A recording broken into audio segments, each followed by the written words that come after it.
My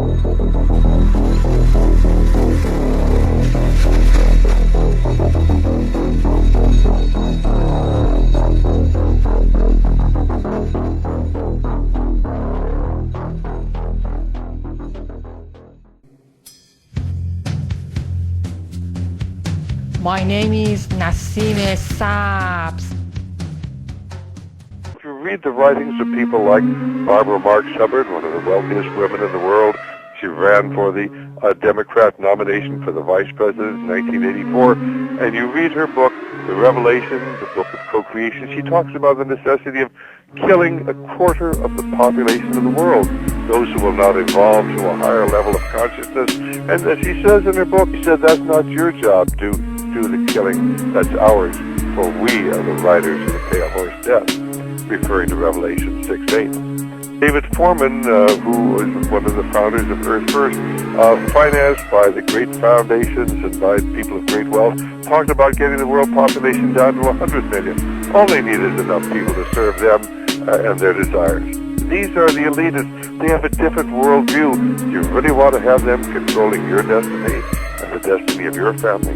One is maintain the world population at 500 million in constant balance with nature, which doesn't sound too bad until you realize that we've got over 6 billion people in the world, and if we're going to maintain the world population at 500 million in constant balance with nature, we're going to have to kill off about 90% or more of the world's population. Today's population is 6 billion. They want to maintain humanity under 1/2 billion.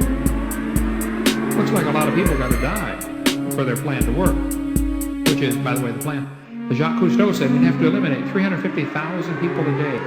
1/3 of a million people a day would have to be eliminated to save Mother Earth. Bill Clinton said we need to reduce the population of the Earth to 1 billion. There are a lot of folks who would like to reduce the population of the Earth. A magazine called the Omega Letter says that there is only one obstacle to world unity: Christianity. It goes on to say that Christianity claims supernatural knowledge and divine revelation, and therefore should not be tolerated. Gus Hall, the former leader of the Communist Party in America, said, "I dream of a time when the last congressman is strangled to death on the guts of the last preacher. And since the Christians love to sing about the blood, why not give them a little of it?" A New Age group calling itself Solar Questers writes, "These are wondrous times because the world has gone through this terrific experience as it spins slowly back to its rightful orbit in the position that it should be in the heavens. And as this happens more and more comfort and well-being will come upon this world, and those who hinder will be removed, liquidated. They must be wiped clean off the face of the earth." Ruth Montgomery, sometimes referred to as the herald of the New Age, said, "Millions will survive and millions won't. Those who won't will go into the spirit state because there is truly no death."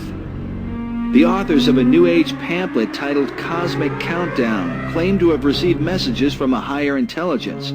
The pamphlet says the world should be forewarned to be on the lookout for the decimation of populations. These peoples will eventually be replaced by the new root race about to make its appearance in a newly cleansed world. Aleister Crowley taught that a global massacre would be necessary to bring about the New Age. He wrote, "There is a magical operation of maximum importance, the initiation of a new eon. When it becomes necessary to utter a word, the whole planet must be bathed in blood. Before man is ready to accept the law of Thelema, or will, the great war must be fought.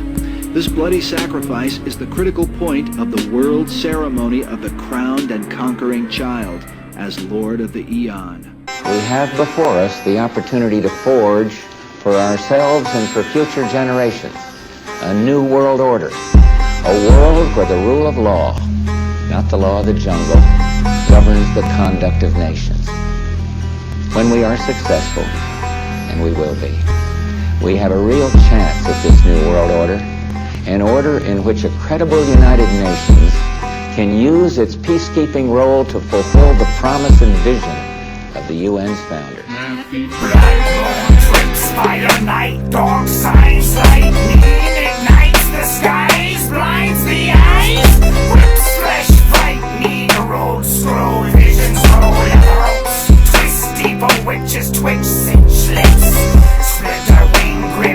blood vein